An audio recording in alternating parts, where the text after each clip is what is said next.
म्हणजे हा विषय काही खरंच मागाचं भलं करायचं आहे आणि त्यांच्या काही पदरात पडले नाही, त्यांचं कल्याण झालं पाहिजे, इथल्या असं इतकी व्यवस्था काही मागावर फिदा नाही की त्यांना ते दिलं पाहिजे तर खरं त्यांचं उन्नती झाली पाहिजेत, या भूमिकेतून हा विषय पुढं आणलेला नाही.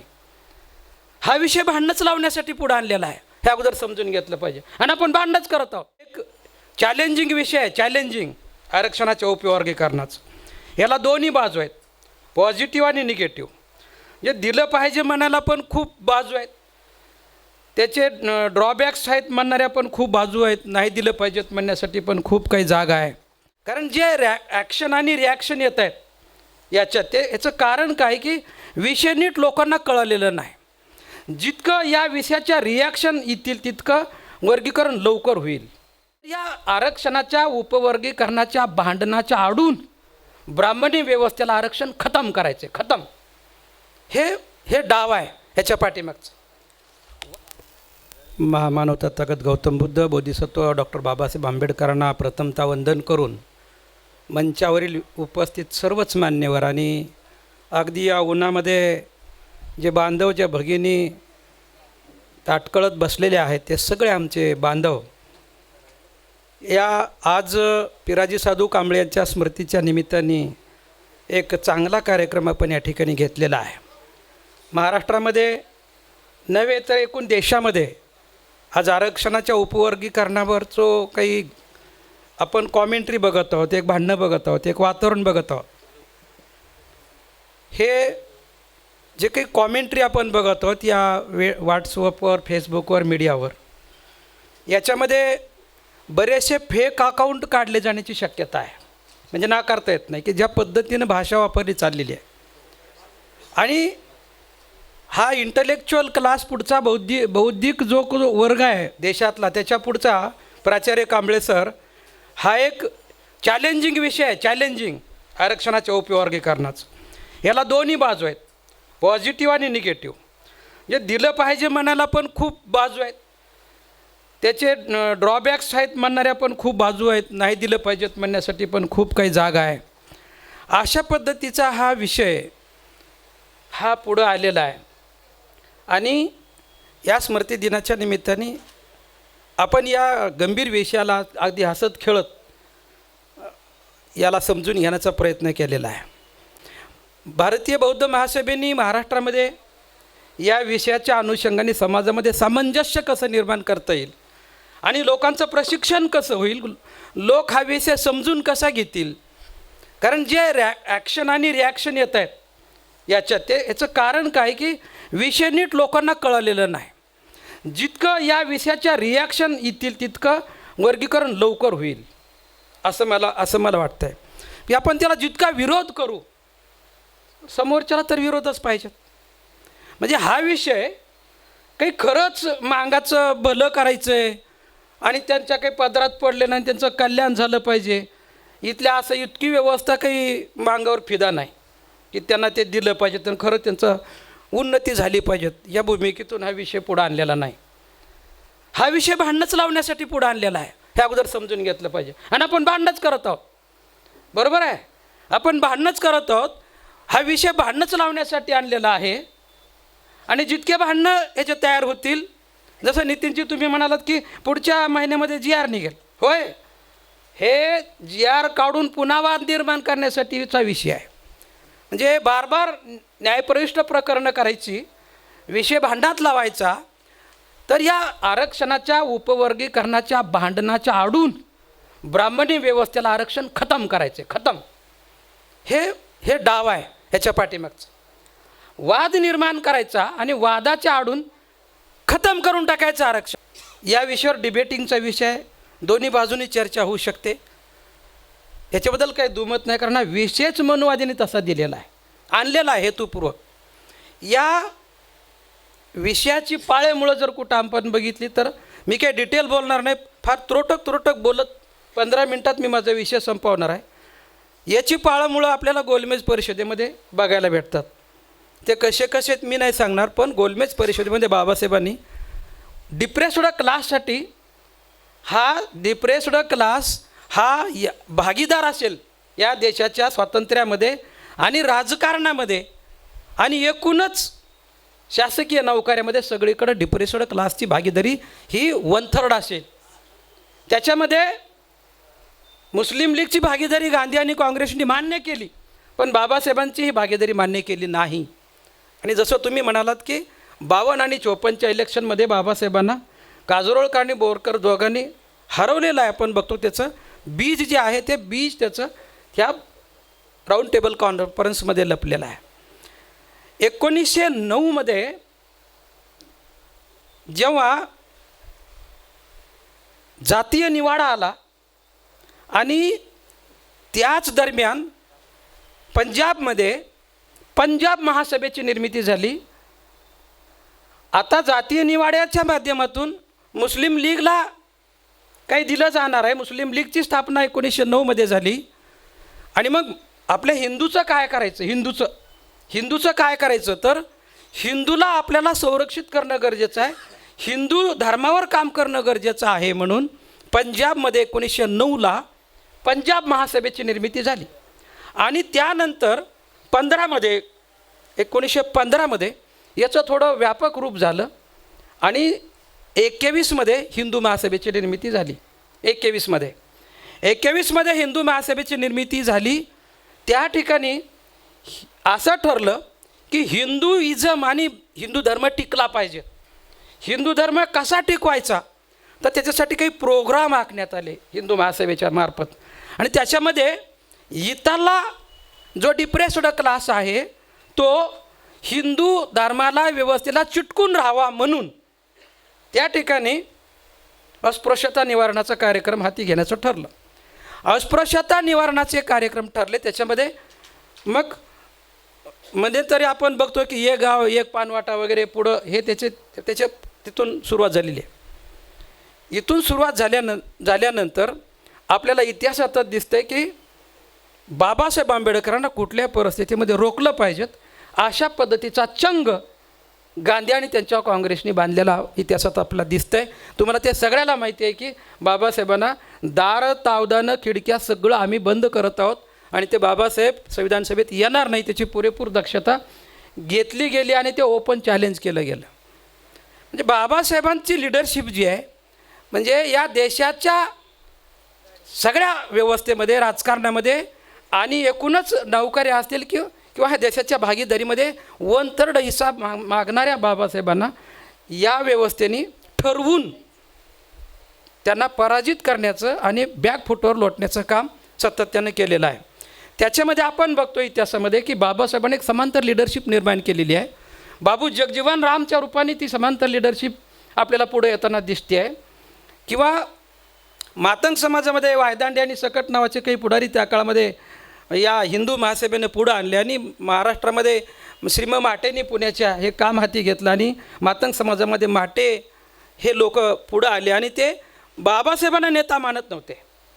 म्हणजे बाबासाहेबांना समांतर लिडरशिप मातंग समाजामध्ये सक्टे वायदंडेसारखे पुढं लोक आणण्याचा आणि बाबू जगजीवनरामला पुढं आणण्याचा प्रयत्न केला गेला हे सुद्धा आपल्याला इतिहासामध्ये माहिती आहे.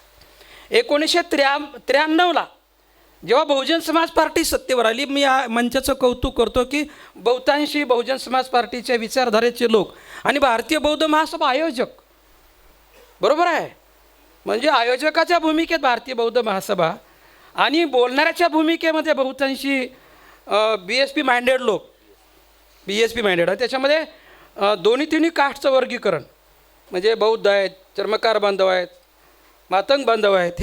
हे मंचाचं वैशिष्ट्य म्हणजे एक आगळा वेगळा मंच आहे हा. या अर्थाने हा कौतुकास्पदच ही गोष्ट आहे. 1993च्या सुमारास जेव्हा हैदराबादमध्ये बहुजन समाज पार्टीची रॅली निघाली, विजयाची रॅली, जल्लोष रॅली, तेव्हा NT रामाराव यांनी कांशीराम साहेबाच्या हातामध्ये हात दिला. त्या रॅलीचं ते प्रचंड 1 लाख लोक, त्याच्यापेक्षा जास्त लोक असतील विजयाच्या रॅलीमध्ये हैदराबादमध्ये. आणि NTR आणि कांशीराम साहेबाची समोरासमोर भेट आणि दोघाजणांची शेक हँड झाली. ते चित्र त्या काळामध्ये त्याच्यावर खूप बोललं गेलं आणि त्या चित्राने त्या घटनेने एकूणच भारतातल्या मनुवादी व्यवस्थेची जी काय आहे त्यांच्या भुवया उंचावल्या की या पद्धतीनं जर असं घडत गेलं तर पुढं काय होणार आहे. तुम्हाला सांगतो त्या रॅलीच्या नंतर एका महिन्याच्या 2 महिन्याच्या फरकाने आंध्रामध्ये 20 युवकांनी आंध्र प्रदेशामध्ये मादिगा आरक्षण पोर्टल समितीची स्थापना केली.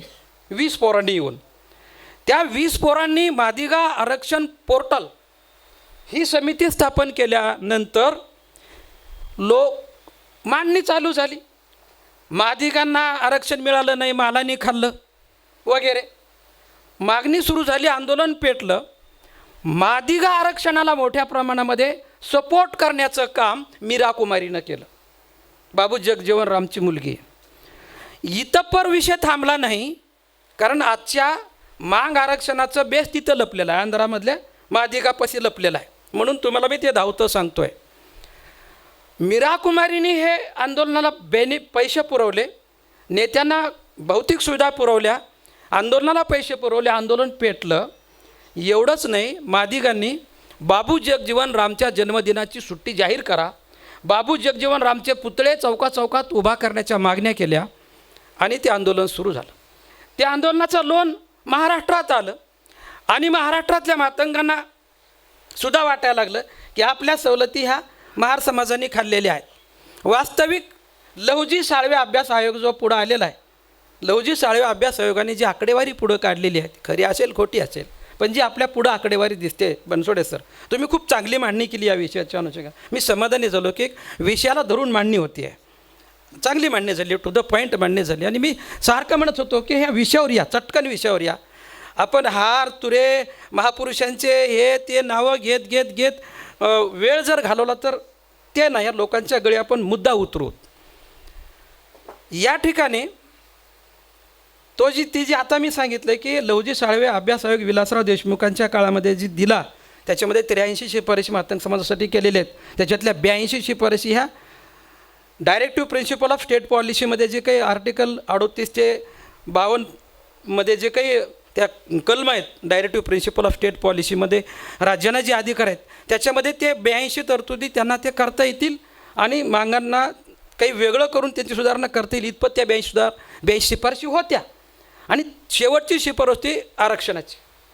सरकारने त्या सगळ्या शिफारशी सोडल्या आणि या आरक्षणावर फोकस केलं लोकांनी आणि सरकारने सुद्धा. सरकारला हे आरक्षण द्यायचं आहे, तुम्ही जितकं विरोध करताल तितकं ते द्यायचं आहे. आणि म्हणून मी मध्यंतरी थांबवत होतो लोकांना, जरा थांबा, ऐकून घ्या, चर्चा करू आपण. जितकं याला कारण काय नाही दिलं पाहिजे म्हणलं की तिकून एक म्हणतो देत कसं नाही, मिळालंच पाहिजेत. आरक्षण आमच्या हक्काचं नाही, कोणाच्या बापाचं. ते म्हणतात पण 13% आम्ही 2%, तुमच्या का बापाचं चाललं आहे नाही द्यायला, तुम्ही मालकाव का? तुम्ही मालकाव का? 2% आमची लोकसंख्या आहे, आमची 1.5% लोकसंख्या, आम्हाला 1.5% पाहिजेत. तुम्ही कोण अडवणार का? तुमच्या बापाचं सगळं घेणं देणं आहे, 13%चे मालक आहेत का तुम्ही? नाही देणार म्हणणार आहे, असा वाद आहे, लक्षात घ्या. आणि जिसकी जितनी संख्या भारी उसकी उतनी भागीदारी. 13% जर आमचं, आम्ही 1.5% असू मातंग समाजाचे, 1.5%च आम्हाला पाहिजेत, तुमचं घेत नाहीत आम्ही, राहू द्या तुम्हाला लकला. काय करायचं? लोकशाही आहे. तुम्ही जितकं म्हणणार आम्ही होऊ देणार नाही, तितकी व्यवस्था म्हणणार. भांडणं लागलेत, चांगलं आहे, आपल्याला जे करायचं होतं ते व्हायलेलं आहे. मनुवादी व्यवस्था लक्ष ठेवून आहे. फेक अकाउंट काढलेले आहेत, लोक नको त्या भाषेत बोलत आहेत, फेक अकाउंटवर बोलत आहे जास्त प्रमाणात, असा माझा दावा आहे. बरोबर आहे, मला वाटत नाही कुठला मातंग समाजाचा चांगला कार्यकर्ता किंवा बौद्धाचा या भाषेत बोलू शकतो म्हणून. ते बरेचसे फेक अकाउंट आहेत, असतील 1-2 आहेत मला माहिती, कपिल सरोदेसारखे ते माहिती आहेत मला, काय 1-2, पण लय जे चाललं आहे ते असेच फेक चाललं आहे. भांडणं लावायचा कार्यक्रम आहे, ठरलेला आहे. आज हे भांडणाचं काय कारण आहेत तर बाबासाहेबांनी त्या काळामध्ये जी भागीदारी मागितली 1/3 ती अजून दिली गेली नाही आणि त्या दिशेनं मार्गक्रमण करू नये. मी तुमच्या मुद्द्याकडे वळतो 1 मिनिटासाठी मध्येच. आता मला वाटतं म्हणजे 7-8 मिनटं राहिले असतील, मी पण लवकर उरकणार आहे. कांशीराम साहेबाच्या पुढं हा विषय आला आणि कार्यकर्त्यांनी विचारलं की हे आरक्षण मागत आहेत. कांशीराम साहेब एक लढाई लढत होते बहुजनाच्या सत्तेची, जे बाबासाहेबांच्या स्वप्नातली लढाई होती. कांशीराम साहेब म्हणले अरे दीजिए ना बाई, कोण अडवलं, देऊन टाका ना.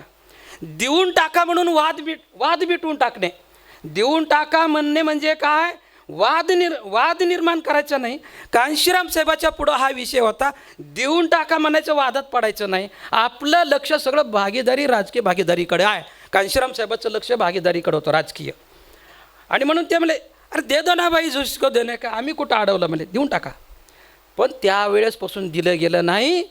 आणि तुम्ही जसं नितीनजी म्हणाले, तर अजून बी दिलं जाणार नाही. आणि आणखी एक महत्त्वाचं आहे की आपण हे भांडत आहोत. एक जण म्हणतोय अजिबात दिलं जाणार नाही, तो दुसरा म्हणतोय तुझ्या का बापाचं आहे का, आम्ही घेतल्याशिवाय राहणार नाही. हे वाद व्यवस्थेला बघायचं आहे, हे व्यवस्थेला वाद बघायचं. मागणारे म्हणतात आम्ही 1.5% तर मला 1.5% पाहिजे, तुम्हाला राहू द्या, किती राहायचे तेवढं घ्या तुम्हाला, असा वाद लावलेला आहे. आणि भारतीय बौद्ध महासभेच्या पुढे विषय, या सगळ्या पार्श्वभूमीवर हे दिलं पाहिजे म्हणणाऱ्यांना समजून सांगायचं आहे, देत कसं नाहीत ह्या दोघांना आपल्याला सांगायचं आहे समजून, आणि दोघांना केडराईज करायचं आहे. व्यवस्थेने हे वाद आणला आहे आणि तो वाद आपल्याला करायचा नाही. आणि तुम्ही किती बी अडविलं तरी, तुम्ही किती जरी मोर्चे काढले तरी आरक्षण द्यायचं ठरलं आहे, ते दिलं जाईल. पण तुम्हाला मिळणार नाही ही सुद्धा दक्षता घेतलेली आहे. GRB काढायचं आहे, पण तुमच्या पदरात बी पडू द्यायचं नाही, हे बी ठरलेलं आहे. हे कसं ठरलेलं आहे म्हणजे तुमच्या मुद्द्यासाठी सांगतो. म्हणून तुम्ही जेव्हा म्हणला की माझं आरक्षणाला समर्थन आहे, काय फरक पडत नाही तुम्ही समर्थन दिलं काय आणि कोणी विरोध केला काय, हे फक्त आपल्यापाशी विषय तिथं ठरलेलं आहे काय करायचं. ती 3.5% लोकांनी ठरलेलं आहे. हां, तात्पुरतं इमिजिएट भांडण नको, द्या मागे राहू द्या द्यायचे तर द्या बाबा, आम्हाला काय करायचं ठीक आहे, इमिजिएट भांडण नको. आता तुम्ही जर म्हणलं का आम्ही होऊ देणार नाही, कसं काय होऊ देणार नाही, 13% द्यावं लागेल ना, जिसकी भागीदारी उसकी, त्याची 1.5%, 1%. लोकशाही आहे, भांडण आहे, मागता येते, तुम्ही तुमच्या पुरता राहू द्या, असा विषय. दुसरा आहे काउंटर विषय, असा आहे काउंटर. आणि आपण या भांडणामध्ये अडकलेलो आहोत. दोन्ही बाजूचे मोर्चे निघत आहेत आणि आपल्या समाजासाठी घातक आहेत. पुन्हा आपल्या पुढं बनसोडे साहेब आव्हान आलेलं आहे. पण बाबासाहेबांनी बुद्धाची आणि महापुरुषांची जी काही भूमिका आहे, ऐक्याची आणि समतेची भूमिकाच आपल्याला पुढं घेऊन जावी लागणार आहे. आणि त्या भूमिकेतूनच सगळ्यांचं भलं होणार आहे. सगळ्यांचं आरक्षण दिलं तर काही लय मागं सुधारणार आहेत. मी सगळीकडं सांगतोय की दिलंच लागू तर करायचं नाही, भांडणं लावायचे, GR काढून बी भांडणं तयार करायचे. मी जे म्हणतोय ते तुम्हाला नंतर कळणार आहे. GR काढायचे आणि पुन्हा भांडणं लावायचे, कारण ते पुन्हा चॅलेंज करायचे. कारण भारताच्या घटनेमध्ये अबकडं नाही, इतर राज्यांनी जरी केलं तरी म्हणजे पुन्हा ते इट इज अनकॉन्स्टिट्युशनल म्हणलं जाणार आहे, ते म्हणलं जाणार आहे आणि ते पुन्हा चॅलेंज होणार आहे. ते होणार आहे. जर द्यायचंच असतं, द्यायचं जर असतं खरं खरं, तर मोदी आज किती 15 वर्षापासून सत्तेवर आहे का 10 वर्ष झाले, कोणी अडवलं आहे? द्यायचंच असतं तर घटनेमध्ये, भारताच्या संविधानामध्ये दुरुस्ती केली असती का नाही, केली असते का नाही? मग भारताच्या संविधानामध्ये आज बी SCमध्ये बायफर्गेशनची दुरुस्ती, घटना दुरुस्ती केलेली नाही. घटना दुरुस्ती केल्यानंतर काय करता आलं असतं का? काहीच करता आलं नसतं. सुप्रीम कोर्टाचं बी काही चाललं नसतं घटना दुरुस्ती केली असती तर. घटना दुरुस्ती केली नाही. का केली नाही? याचं कारण असे फक्त भांडणं लावायचे. का बरं भांडणं लावायचे? भांडणं लावल्याशिवाय आरक्षण खतम करता येत नाही, ही परिस्थिती आहे. आपण बघत आहोत, पोरग PhD झाले, आपण विषय समजून घेत नाहीत, आपण फक्त भांडणं करतो. या मोबाईलवर प्रश्नाला उत्तराला प्रश्न चालूच आहेत. मूळ मुद्दा आपण समजूनच घेत नाहीत, फक्त भांडणंच करतो. आणि लोकांना तुमच्यात भांडणंच पाहिजेत, त्यांनी ठरवलेलंच आहे. का भांडणं पाहिजेत? बाबासाहेब आंबेडकरांना अपेक्षित क्रांती झाली नाही पाहिजेत. बाबासाहेब आंबेडकरांना अपेक्षित क्रांती जर व्हायची नसेल तर भांडणं लावले पाहिजेत. मग भांडणं आपण जर करणारे असू तर बाबासाहेबांच्या विरोधामध्ये आपण वागत आहोत, समजून घेतलं पाहिजेत गणत. मग या विषयावर भांडणं करून प्रश्न मिटणार नाही, या विषयावर प्रबोधन करून प्रश्न मिटेल, असं भारतीय बौद्ध महासभेचं म्हणणं आहे. जितक्या पद्धतीनं आपण महाराष्ट्रामध्ये जिल्ह्यात ह्याच्यावर प्रबोधन करून प्रश्न मिटेल, भांडणं करून प्रश्न मिटणार नाही. मोर्चे आणि त्याच्या विरोधात मोर्चे काढून प्रश्न मिटणार नाही. प्रश्न अधिक प्रश्न हा गंभीर बनेल. अधिक ह्या समाज जो आहे तो फुटला जाईल, अधिक दुरी निर्माण होत जाईल आणि त्याच्यामुळं प्रश्न हा अति गंभीर बनेल. त्यामुळं भारतीय बौद्ध महासभेला असं वाटतं की या विषयाच्या अनुषंगानं चर्चा आणि लोकांचं मत परिवर्तन हा त्याच्यावरचा उपाय आहे. आणि म्हणून मध्ये जरा रोखण्याचा प्रयत्न करत होतो की याच्यावर आपला वेगळा कार्यक्रम लावता येईल, जरा ऐकून घेऊ, बसा थांबा, जरा चर्चा करू आपण, थांबा. म्हणजे आता काय लगेच जी आर आलायच आणि जी आर काढला तर लगेचच मिळालंय असं काही नाही. जी आर निघणार तर आहे, पण मिळू तर दिलं जाणार नाही. कारण जर द्यायची भूमिका असती, जर यांच्या नीतीमध्ये जर खोट नसती, तर मोदी सरकारनं घटनेमध्ये दुरुस्ती करून आरक्षणाची वर्गवारी करून टाकली असती. देशातले एससी जे काही 1000, 1500, 1250 जी काही असतील त्याचे 4 गट तिथं केले असते आणि त्याच्यामुळं आपसुकच ते राज्याला अधिकार वगैरे देता आले असते. परंतु ते सरकारला करायचं नाही. तुम्हाला कुणाचाच पुळका ना, मांगाचा पुळका आहे ना कुणाचा बौद्धाचा पुळका आहे. व्यवस्थेला तुम्हा दोघांच्या दारामध्ये लाल दिव्याच्या गाडीला सांगा कुणाचं योगदान जे आहे ना, त्यांनी असं ठरवलं आहे की तुमच्या दारात लाल दिव्याची गाडीच जर उभा राहणार नसेल भविष्यात, तर तुम्हाला भांडायला राजी करावं लागेल, भाग पाडावं लागेल. आणि म्हणून ते त्यांनी तयार केलेलं आहे प्लॅन आणि आपण त्याला बळी पडत आहोत. ठीक आहे, आपण जरा उत्साही आहे, जरा जोश आहे आपले, ते आपला विषय आहे. या विषयाच्या अनुषंगाने मी अत्यंत धावता आढावा घेतो आहे आणि खूप महत्त्वाचा विषय आपल्यापुढं बोलतो आहे की हे आपल्याला होऊ द्यायचं नाही. त्या मोदींनी तिथं ते करून टाकलं असतं, पण ते त्यांना करायचं नाही. का बरं करायचं नाही? तर तुमचे हे प्राचार्य कांबळे सरासारखे सफारीचे ड्रेस, तुम्ही जे काही गाड्यात फिरता, तुम्ही जे काही बंगले बांधलेत, हे बरं वाटत नाही. आता जे आवई उठवली जाते की मांगाचं आरक्षण हे महाराणी खाल्लं, बौद्धांनी म्हणजे लुटलं, हे साप खोटं कसं आहे? लवजी साळवे अभ्यास आयोगाची जी आकडेवारी आहे माझ्याकडे बनसोडे साहेब, त्याच्यामध्ये असं लिहिलं आहे, प्रत्येक केडरचे लिहिलं त्यांनी, म्हणजे IAS, MPSC, UPSC, तलाठी, ग्रामसेवक असे सगळ्यांचे उल्लेख आहेत. आणि इकडं जाती आहेत SC मधल्या 4 जाती 5 जातीपर्यंत त्यांनी अशी वर्गवारी केली. बौद्ध, मातंग, चर्मकार आणि ढोर अशी केली. काय सगळ्यांची करणं शक्य नव्हतं. आणि ही वर्गवारी असं सांगते की लोकसंख्येच्या प्रमाणामध्ये इथल्या नौकऱ्याचं जे काही रिझर्वेशनचं जे काही बेनिफिट आहे ते ढोर आणि चर्मकार बांधवांना जास्त भेटलेलं आहे, ते बौद्धांना भेटलेलं नाही. ती आकडेवारी सांगते. सॉफ्ट कॉर्नर, जसं कानेटकर सर म्हणाले की महारामांगापेक्षा चमार बरा, हा जो काही सॉफ्ट कॉर्नर आहे हिंदू व्यवस्थेचा, तो चर्मकार आणि ढोर बांधवांना भेटलेला आहे. आता अलीकडच्या काळामध्ये जंगम म्हणून जे लावलं चाललं, आमच्याकडे खासदार आहेत बरोबर, माला लावलं आहे अलीकडे माला, तर ते आता तिकडं उमरग्याला पण माला जंगमच आमदार झाला आहे बरोबर आहे का. आणि एका जंगमनीच सोलापूरमध्ये प्रकाश आंबेडकर साहेबांना पाडलं आहे आणि आमच्याकडं पण खासदार माला जंगमच आहे. म्हणजे महारामांगापेक्षा दुसरे बरे आहेत. माला जंगम असला तर माला लाव म्हणतात, माला त्याला प्रोटेक्शन देतात आणि त्याच्यात आमदार खासदार करतात.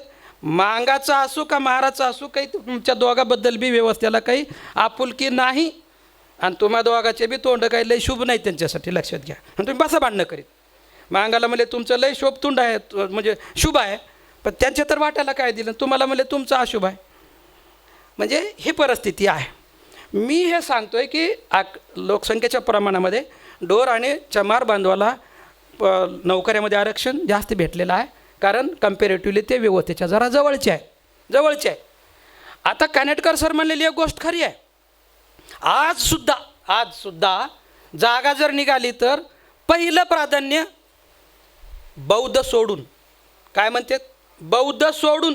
आता 13% त्याची जागा जर निघाली का, पहिलं म्हणतात बौद्ध सोडून भरता कसं आहे ते बघा.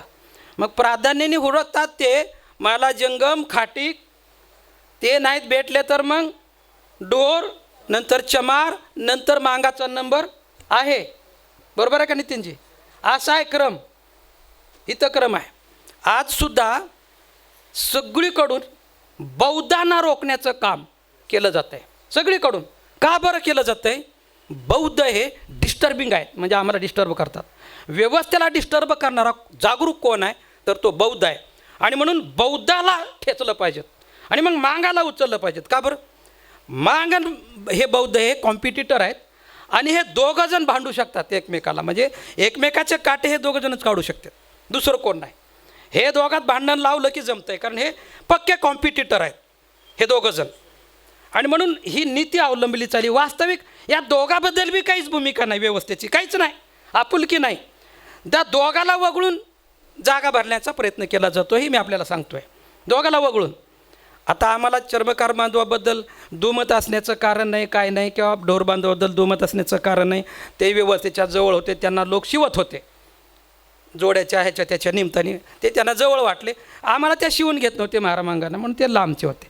पण घडलं असं, मी मातंगासाठी सांगतो, सगळीकडे सांगतोय, घडलं असं, बाबासाहेबांची ऊर्जा जागृतीची, शिका संघटित व्हा वगैरे, आणि बाबासाहेबांचं 56चं धर्मांतराची प्रक्रिया, त्या काळातले अडाणी बौद्ध, त्या काळातले महार समाज बांधव आमचे, न शिकलेल्या द्वारकाताई, न शिकलेले महार समाज बांधव मळलेल्या धोत्रामध्ये भाकरी बांधून नागपूरपर्यंत पोचले. आणि तिथं त्यांनी शपथ घेतली की आम्ही ब्रह्मा विष्णू महेश गौरी गणपतीला देव मानणार नाही किंवा त्यांची पूजा अर्चा करणार नाही वगैरे. तिथून ते आले आणि पोरं शिकवले, पोरं शिकले, मोठमोठे आज हुद्द्यावर पोरं गेले. तुम्हाला येऊ द्यायचं नसताना जेव्हा भारतीय घटनेचं इथं आरक्षण लागू झालं तेव्हा रिझर्वेशन पॉलिसी तर भरलीच पाहिजे होती. नाविलाजानी तुम्हाला भरण्यात आलेलं आहे, नाविलाजानी भरलं. आज जे काही नोकऱ्या दिसतात हे रिझर्वेशन भरलं पाहिजेत, इट वॉज कंपल्सरी म्हणून भरलेलं आहे. आणि मग बौद्धांची संख्या जे दिसते आपल्याला महार समाजाची काही नोकऱ्यामध्ये, ती संख्या ही त्या कपॅबल झालेल्या आहेत म्हणून त्यांना ते मिळालेले, ते पात्र झाले. कम्पॅरेटिव्हली मागाने भेटमांग पिठपांग ते गावकुशात राहिले, गावातले काम करत राहिले, शेण काढण्याची कामं, किंवा गावामध्ये नोकर म्हणून बैल राखणे, कुणबिकीत काम करण्याची कामं त्यांना, जसं सावकार फुगवायचं की हा बाबा मांग भेटला तर शुभ तोंड आहे, मांग फुगायचा, कुणबिकीत काम करीत राहायचं, मांगीन शेण काढीत राहायची. हे काही पोरांना शिकवले नाहीत, हे बायकाव्यात गेले. पण बाबासाहेबांच्या ऊर्जेनं बौद्ध शिकत गेले आणि ते मोठ्या हुद्द्यात गेले. मग आता बौद्ध हे चळवळ करतायत, डिस्टर्ब करतायत, मग ह्यांना रोखलं पाहिजेत. जाब विचारणारे बौद्ध आहेत, कॅल्क्युलेट करणारे सगळे बौद्ध आहेत, मग यांना रोखलं पाहिजेत. मग मांगाला फूस दिली, तुमचं सगळं यांनी लुटलं, फूस दिली त्यांना, तुमचं सगळं यांनी लुटलं. आणि या पद्धतीनं या द्वेषावर आधारित ही चळवळ उभा केली. ही चळवळ या द्वेषावर आधारित आहे.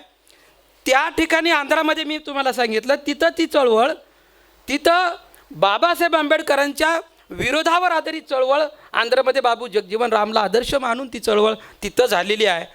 आणि तिथं ते दिलं गेलं, पुन्हा ते चॅलेंज झालं ई.व्ही. चेन्नई या प्रकरणामध्ये. 2004लाच ई.व्ही. चेन्नईमध्ये 5 जजेसनी 3 विरुद्ध 2 हे सांगितलं की दिलं पाहिजेत. ते चॅलेंज झालं. जस्टिस उषा मेहरा कमिशन नेमलं, केंद्राने त्याचं काहीच केलं नाही, ते द्यायचं नव्हतं. भारतातून सगळीकडून ओरड होत होती हे दिलं पाहिजे म्हणून. एक समाज असा पुढे येत होता. आणि दुसऱ्या बाजूला भारतामध्ये जो समाज बुद्ध आणि बाबासाहेबांनी स्वीकारलेला आहे तो, मग कुठं चमार असेल, कुठं माला असेल, इथं आपला महार समाज बांधव असेल, कुठं पासवान असेल, वाल्मिकी असेल, जिथं भारतामध्ये बुद्धिझम आणि बाबासाहेबांची चळवळ समजून घेतली, तिथं जे ते लोक जागृत झाले आणि कम्पॅरेटिव्हली ते पुढे गेलेत.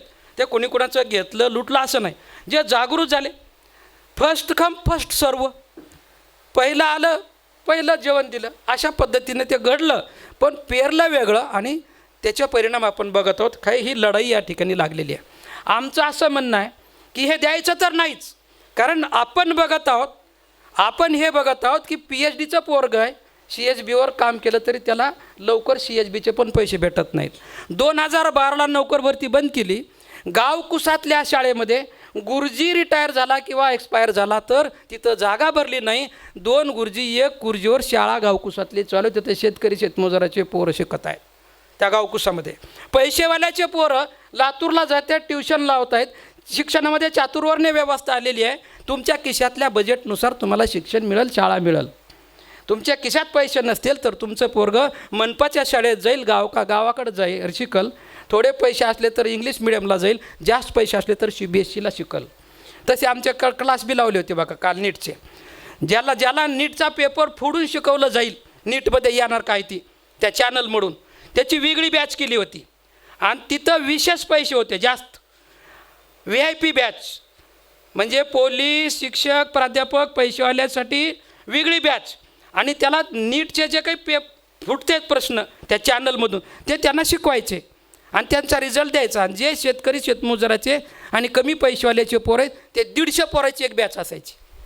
मला सांगा, शेतमजूर शेतकरी कष्टकऱ्याचं पोरगं 150च्या पोरात बसतं आहे, अभ्यास भरपूर करते. तुम्ही म्हणल्याप्रमाणे हाय नाही ती इकून तिथं येतं आहे. आणि पैसेवाल्याचे पोरं स्पेशल बॅचला बसतात, तिथं त्यांना तेच शिकवलं जाते जे येणार आहे. कारण वरून जे येतं ते त्यांना माहिती आहे आणि ते त्यांना शिकवलं जातं आहे. पर्यायानं पैसेवाल्याचेच पोरं डॉक्टर वगैरे झाले आणि होत आहेत. ही परिस्थिती आहे. हे सगळ्या पार्श्वभूमीवर भारतीय बौद्ध महासभेचं म्हणणं आहे की जागृतीचा प्रोग्राम आखला पाहिजे आणि कुठल्याही परिस्थितीमध्ये ऐक्याला तडा नाही गेला पाहिजे. बहुजन दलित ऐक्य जे आहे, 59 जातीचं जे ऐक्य आहे, कांशीराम साहेबांची जी भूमिका आहे, बाबासाहेबांची जी भूमिका आहे, याला तडा नाही गेला पाहिजे. आणि तीच आपली अंतिम लढाई आहे. काही आरक्षण दिलं म्हणजे प्रश्न सुटला असं नाही. दिलंच तर मी लय म्हणतोय, मी असं म्हणतोय दिलं बी तरी त्या गटातले प्रगत माणसं ते आरक्षण खाणार आहेत. म्हणजे समजा आपण क मध्ये मातंग समाज, तत्सम समाज, मातंग, मांगारुडी असे टाकले एका क मध्ये आणि त्यांना 1.5% आरक्षण दिलं, तर त्याच्यामध्ये त्या गटातले मांग समाजाचे जे आमच्यासारखे शिकलेले आहेत, प्राध्यापक डॉक्टर शिकलेले, ते त्याचं बेनिफिट घेणार आहेत. ओरिजिनल जो गावकुसातला आमचा बांधव आहे त्याच्यापर्यंत ते जाणार आहे का आरक्षण? जाणार नाही. त्याच्यापर्यंत गावातला जो आमचा बांधव आहे तो जाणार नाही. पर्यायाने तिथं त्या गटामध्ये जो शिकलेला जागृत आहे तो त्याचा बेनिफिट घेईल. त्याचं पोरगं त्यांना विशेष पैसे देऊन लावील, ट्युशनं लावील, CBSEला पाठवेल, VIP बॅचेसला पाठवेल, त्याचं पोरगं डॉक्टर करेल, त्याला वेगळ्या सुविधा देईल. याचं पोरगं तिथं जायला अडचणीच आहेत आणि म्हणून प्रश्न मिटणार नाही. आणि प्रश्न याच्यावर काही कोणाची प्रगती होईल असं काही नाही, प्रगती होणार नाही. हे अनकॉन्स्टिट्युशनल आहे. राज्यांना सांगितलं, गवईला हे सांगितलं, कानात सांगितलं गवईच्या. गवई काय आहे काय नाही ते आपल्याला सांगायची गरज नाही. कारण ते एका शहाच्या वगैरे प्रकारमध्ये क्लीन चिट देऊन हेव तेव करून वर पाठवून त्यांना कानात सांगून ते सगळं करून घेतलेलं आहे. ते क्लीन चिट दिल्यामुळं तिथं नेमून करून घेतलं आहे काम. पण हे सांगितलं आहे ते पॉझिटिव्ह देऊन टाक आणि भांडणं लावायचं, पॉझिटिव्ह देऊन टाक, भांडणं लावायचं. त्याचं तिथं लपलेलं आहे. राऊंड टेबल कॉन्फरन्समध्ये हे झालं नाही पाहिजेत, बहुजन ऐक्य झालं नाही पाहिजेत. आणि या डिप्रेस्ड क्लासला, अनुसूचित जातीला आजच्या या देशाच्या म्हणजे राजकारणामध्ये भागीदारी नाही मिळाली पाहिजेत. आणि हे मान ताट करून नाही जगले पाहिजेत. हे जे सफाऱ्या घालून आणि गाड्या करून फिरतात ना, की जसं मध्यंतरी बामशेपची निर्मिती झाली आणि बामशेपच्या माध्यमातून प्रचंड पैसा गोळा व्हायला लागला आणि पैसा गोळा करून बहेनजी देशाच्या पंतप्रधान होतात म्हणून चर्चा सुरू झाली. दनवे सर, बहेनजी PM ची चर्चा सुरू झाली. आणि बहुजन राजनीतीनं अशी गरुड झेप घेतली, उंचावर झेप घेतली. अनेक खासदार आपल्या महाराष्ट्राला आपल्याला एका दुसरा खासदार देणं मुश्किल, तिथं BSPनी 20 22 खासदार तिथं पाठवले. हे जेव्हा कळालं तेव्हा हे करतंय कोण करतंय, कुठून पैसा येतो, ही मुवमेंट कोण उभा राहते? बामशेप. आणि म्हणून बामशेपला रोखलं पाहिजेत म्हणून बामशेप फोडली पैसे देऊन राजीव गांधींनी आणि मोहनदारी यांनी, बरोबर आहे. आणि बामशेपला फोडल्यामुळे तुकडे केले. आमचे लोक खुश झाले या गटाचा अध्यक्ष होण्यात, त्या गटाचा अध्यक्ष होण्यात. प्रत्येकाने गट तयार केले आणि प्रत्येकजण राष्ट्रीय नेता झाला त्या बामशेपचा. बामशेप फुटली. बामशेप फुटल्यामुळं सगळं ऐक्य फुटलं आणि 20 22 खासदाराची जी संख्या होती त्या दिशेनं जाणारी ती संपून गेली. आणि आज आपण बघतोय की दलित राजनीती नामशेष होण्याच्या मार्गावर आहे. नामशेष. हाती एखाद्या पक्षाला राष्ट्रीय दर्जा मिळणं, राष्ट्रीय चिन्ह मिळणं, दर्जा मिळणं, तरी बी उपेक्षिताच्या पक्षाला, हे काही साधी गोष्ट नाही. पहिल्यांदाच घडलं होतं बाबासाहेबांच्या नंतर एखाद्या पक्षाला. आज महाराष्ट्रात त्या पक्षाची काय अवस्था आहे? हत्तीची. नामशेष होण्याच्या, इथून पुढं या पक्षाची मान्यता जाईल अशा पद्धतीची मार्गक्रमणाने वाटचाल सगळीकडे सुरू झालेली आहे. हे सगळं सुरू आहे. आणि या सगळ्या पार्श्वभूमीवर ह्या लोकांना द्यायचं नव्हतं. त्यांनी कॉन्स्टिट्यूशनमध्ये तसे बदल केले नाहीत. त्यांना द्यायचं नाही. राज्याला द्यायला लावण्याचा GR काढला की GR ठरलेले लोक आहेत ते चॅलेंज करणार, अनकॉन्स्टिट्युशनल आहे म्हणणार. तोपर्यंत उरल्या सुरल्या बाबूराव थोड्या जिथं कुठं दिसतात का आता उघड एमर्जन्सीच्या भरत्या, एमर्जन्सीच्या आहेत कुठं तरी, त्यासुद्धा बंद होणार. कंत्राट बेसिक लागू आहे, माहीत नाही का? सरकारी दवाखान्यामध्ये कंत्राट दिलं जातं आहे मनुष्य भरतीसाठी, माणसं भरण्यासाठी, बरोबर आहे का? कंत्राट डेली वेजेसचं त्यांनी काढलं आहे. डेली वेजेस ठराविक अनेक ठिकाणी आता शाळांमध्ये माध्यमिक शाळांमध्ये शिपाई भरती आहे, ठराविक मानधन आहे, त्याला 5-7 हजार रुपये मानधन आहे, शिपायाला मानधन आहे. या भांडणाच्या आडून उरलं सुरलं आरक्षण खतम करायचं आहे. आणि म्हणून आम्ही हे म्हणत नाहीत नुसता बॅकलॉग जरी भरला की तेव्हा लाखोचा बॅकलॉग आहे शिल्लक. जर यांची नीती जर असती खरंच मागाचं कल्याण करायचं आहे, नुसता बॅकलॉग बी भरा, मागाचं कल्याण होऊन जाईल. कल्याण नुसता बॅकलॉग भरला तरी. आणि म्हणून आपण हे म्हणलं पाहिजे. आणि हे सगळं कोण आणलं आहे रिझर्वेशन खाजगीकरण? काँग्रेसनीच आणलं आहे ना. खाऊजा धोरण बनसोडे साहेब कोणी आणलेलं आहे? खाऊजा जागतिकीकरण, उदारीकरण, खाजगीकरण राजीव गांधीनं आणलेलं आहे. खाऊजा धोरण तिथून सुरू झालेलं आहे. पी व्ही नरसिंहराव म्हणजे काँग्रेसने आणलेलं आहे खाऊजा धोरण. पी व्ही नरसिंहरावनं पहिली सही केली राजीव गांधीनं डंकेल प्रस्तावावर, बरोबर आहे का? राजीव गांधींनी सही केली, तिथून सुरुवात झाली. मग पी व्ही नरसिंहरावपासून अंमलबजावणी सुरू झाली खाऊजाची वगैरे जी काय असेल ते असं मायनस प्लस. मी काय त्या सगळ्या डिटेलमध्ये जात नाही, फक्त माझा म्हणण्याचा भाग समजून घ्या. आपण हे करायचं आहे की मला हे आपल्याला म्हणायचं आहे शेवटच्या 2-4 मिनटामध्ये मला हेच आपल्याला सांगायचं आहे की आरक्षणाचा नुसताच वाद आहे. आरक्षण हे जे काही मी अनेक ठिकाणी म्हणालेलो आहे की आडातच नाही तर पवऱ्यात कुठून येणार आहे. म्हणजे नोकर भरतीच बंद आहे तर मिळणार काय आपल्याला? काहीच नाही. भरत्याच बंद आहेत, पोरं इतके शिकलेत पण भरत्या बंद आहेत. बॅकडोअरनी UPSCच्या जागा भरल्या 4-5 वेळेस. IASच्या अधिकारीच्या जागा भरल्या, आपल्याला माहीत नाही का? बॅकडोअरनी भरल्या ना. काय केलं आपण जे मोठ्या आवाजात घोषणा देतो ना तिथं आपण काय करत आहोत? आपण काय करत नाहीत लक्षात, बरोबर? हां, बॅकडोअरनी बॅकडोअरनी IAS अधिकारी केलेत, 4 का 5 वेळेस केलेत मोदी सरकारने, बरोबर आहे? हे थांबवा. खाजगीकरणामध्ये आरक्षण लागू करा. आणि हे जे काही खाजगीकरणातल्या आरक्षणासह हे जे काही बॅकलॉग आहे लाखोच्या संख्येतला, हा बॅकलॉग भरला पाहिजेत. ह्या मागण्या आपल्या कळीच्या मागण्या आहेत. हे सगळं सोडून आपण एक जण म्हणते मिळालं पाहिजे, दुसरं म्हणते मिळतंय कसं तुम्हाला आम्ही हाडूच, बरोबर आहे का? हा संघर्ष सुरू आहे. हा संघर्ष जो आहे तो दुर्दैवाने आपल्या सगळ्यांच्यासाठी घातक संघर्ष आहे. आणि आम्ही सगळीकडे आम्ही सांगत आहोत विषय आपण समजून घेऊन याला वैचारिक विचाराच्या पातळीवर आपण त्याला लढलं पाहिजेत आणि विचाराच्या पातळीवर त्याला उत्तरं दिले पाहिजेत. पण कुठल्याही परिस्थितीमध्ये आमचं ऐक्य दुभंगणार नाही.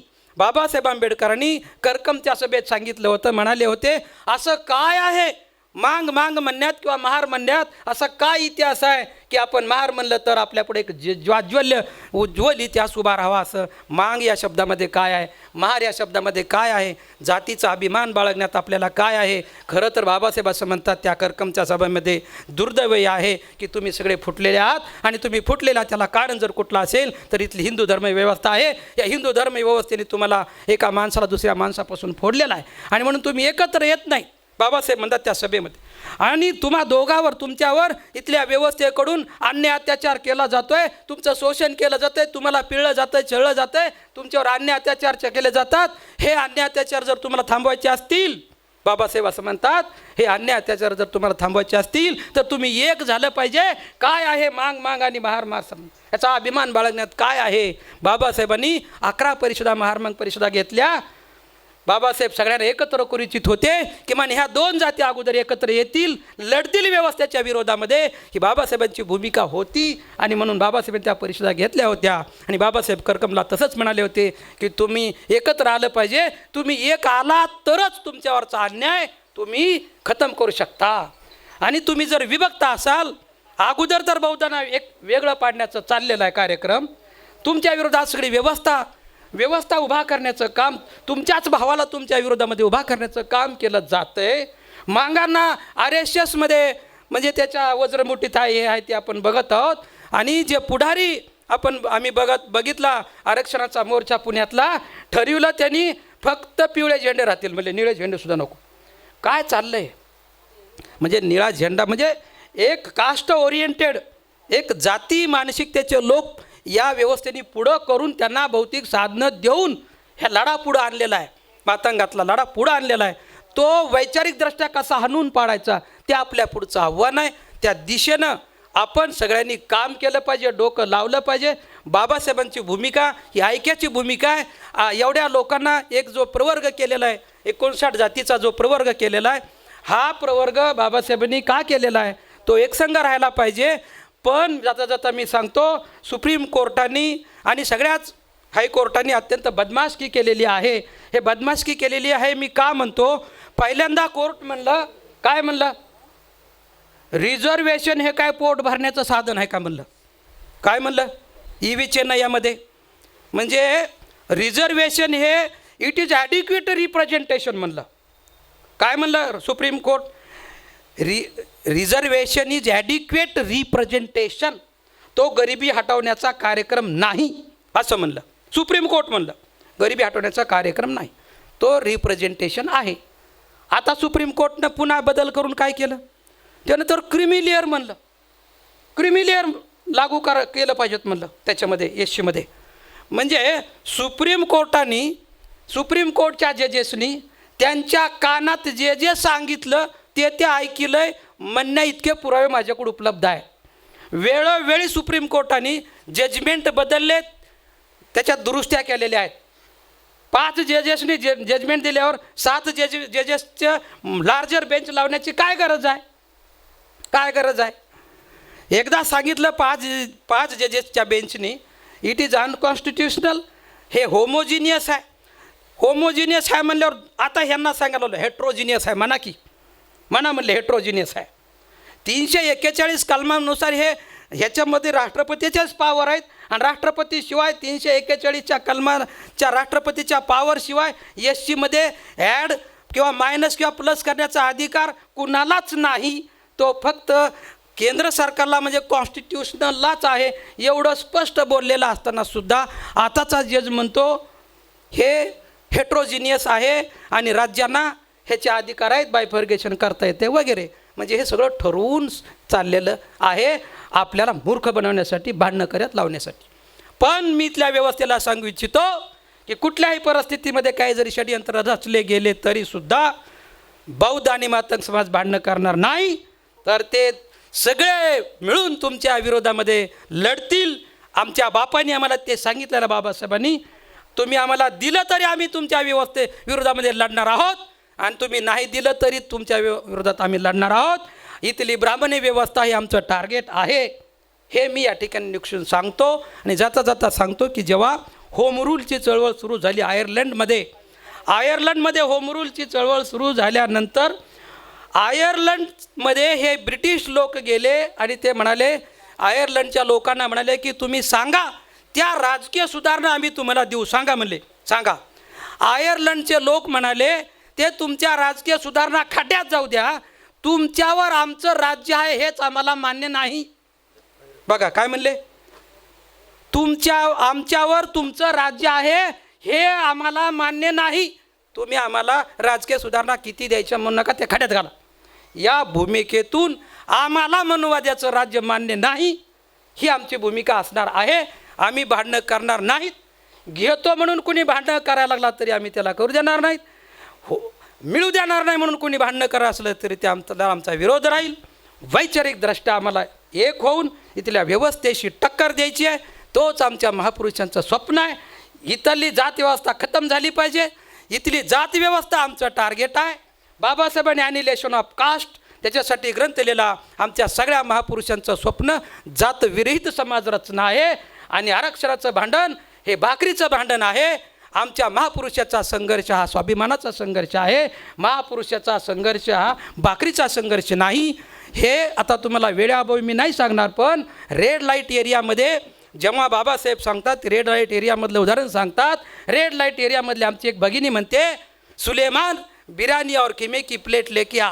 बाबासाहेब असं सांगतात की त्या रेड लाईट एरियामधले ती आमची भगिनी खिमा आणि बिर्याणीची प्लेट लेके आ म्हणून उंची वस्त्र परिधान करून अंगावर सोन्या नाण्याचे दागिने घालून जरी ती आदेश करत असेल आणि दोन्ही टायमाला ती खिमा आणि बिर्याणी सोबत खात असेल आणि आमची गावकुसातली भगिनी मोलमजुरी करून 9 वारी साडीमध्ये कष्ट करून भाकरी डोक्यावर नवऱ्याच्या घेऊन जाऊन मोलमजुरी करून येत असेल तरी आमच्या गावकुसातली भगिनी ही आमच्यासाठी सरस आहे. आमचा संघर्ष, बाबासाहेब असं म्हणतात की आमचा संघर्ष हा भाकरीसाठी नाही, मनुष्य मात्राला, बाबासाहेबांचं भाषण आहे, मनुष्य मात्राला लाभ प्यारा नाही, मनुष्य मात्राला इज्जत प्यारी आहे. बाबासाहेबांचं ते भाषण आहे, याच्यावरच भाषण आहे, हेच लिहिलं त्या भाषणात. हे आता सांगितलं, उदाहरण दिलं आहे, हे सुलेमानचं उदाहरण दिलं आहे. बाबासाहेब म्हणतात मनुष्य मात्राला इज्जत प्यारी आहे, लाभ प्यारा नाही. आम्ही लढत आहोत इज्जतीसाठी, सन्मानासाठी, स्वाभिमानासाठी आम्ही लढत आहोत. आमची लढाई, आंबेडकरवाद्यांची लढाई स्वाभिमानासाठी आहे, भाकरीसाठीची नाही. त्याच्यामुळं आरक्षणाची लढाई ही भाकरीची लढाई आहे, ही काही महापुरुषाच्या स्वप्नातली लढाई नाही. आणि ती फार काळ तग धरील आणि टिकल आणि त्याच्यातून लय काही कुणाचं भलं होईल असं नाही. अंतिम सोल्युशन बाबासाहेब आणि बुद्ध आहेत. भारतात ज्यांनी ज्यांनी बुद्ध आणि बाबासाहेब स्वीकारला आहे ते प्रगतीवर आहेत. जगात ज्यांनी ज्यांनी बुद्ध आणि बुद्धाला स्वीकारलेलं आहे, तर जगात सगळीकडं बाबासाहेब त्या काळात नव्हते पण आता गेलेत. पण बाबासाहेबाच्या अगोदर जगात ज्यांनी ज्यांनी बुद्ध स्वीकारला ते प्रगतीच्या शिखरावर पोहोचलेले आहे जगामध्ये. तेव्हा या निमित्ताने खूप उशीर झालेला आहे. मी आपल्याला रेटून काही गोष्टी सांगण्याचा तुमची मनस्थिती असेल नसेल, पण मी सांगण्याचा प्रयत्न केला, शॉर्टकटमध्ये सांगण्याचा प्रयत्न केलेला आहे. तेव्हा या निमित्ताने एका गंभीर विषयावर भारतीय बौद्ध महासभा तेच सांगू इच्छिते की यामध्ये जे काही वादंग निर्माण लावलेले भांडणं आहेत ते आपल्याला कसे कमी करता येतील हा विषय यामुळंच आम्ही या ठिकाणी चर्चेला घेतला होता आणि तो प्रयत्न या ठिकाणी थोड्याफार प्रमाणात करण्याचा प्रयत्न केलेला आहे. तेव्हा या प्रसंगाच्या निमित्ताने पुन्हा एकदा मी आमच्या आयोजिका असतील, विशेष करून आमचे कांबळे प्राध्यापक कुठं बसले, तेव्हा तिकडं बसलेत कुठंतरी कांबळे प्राध्यापक, तेव्हा तिकडं कांबळे वगैरे बसले. हे पोरं पडद्याआड राहून काम करतात आणि असे कार्यकर्ते आपला सर्वोदय असतील. हे असे कार्यकर्त्यांची गरज आहे. खरं तर ते कुठंच येत नाहीत बिचारे, त्यांचंसुद्धा कौतुक केलं पाहिजे. ते आहेत म्हणून हे कार्यक्रम होतात. तेव्हा या निमित्ताने मी थांबतो. जय भीम, नमो बुद्धाय.